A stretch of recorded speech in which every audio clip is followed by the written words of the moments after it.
الحمد لله وكفى وسلام على عباده الذين اصطفى أما بعد فأعوذ بالله من الشيطان الرجيم بسم الله الرحمن الرحيم واتبعوه لعلكم تهتدون हमेशा हक से बातिल को जुदा करते रहेंगे हम हमेशा हक से बातिल को जुदा करते रहेंगे हम ये हक है अहले हक का हक अदा करेंगे हम इंशाअल्लाह।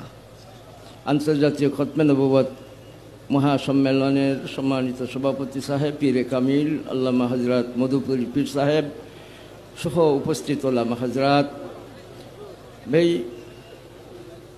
আমরা তাহফুজে দিন সিয়ানতে দিনের জন্য সচেষ্ট থাকব।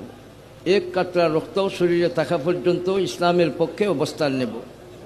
শুধু কাদিয়ানি নয়, রসুল করিম ইসলামের পরে যারা মিথ্যা নবুয়তের দাবিদার হইবে তাদেরই আমরা এক বাক্যে বলবো কাফের জিন্দিক। শুধু কাফের নয়, বলেন বলেন কি বলবেন?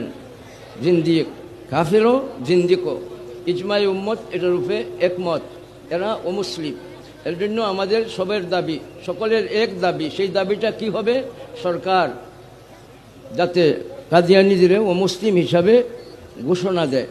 সরকারের কাছে আমাদের আকুল আবেদন এবং প্রাণের দাবি, কাদিয়ানি সহ বাকি যারা কাযযাব, যারা মিথ্যা নবুয়তের দাবিদার, সবাইরে অমুসলিম হিসাবে আখ্যায়িত করার জন্য, আইন প্রণয়ন করার জন্য আমাদের জোর দাবি। আল্লাহ তাআলা আমাদের সহি আকীদা নিয়ে চলার তৌফিক দান করুন। ওয়া আখিরু দাওয়ানা আলহামদুলিল্লাহি রাব্বিল আলামিন।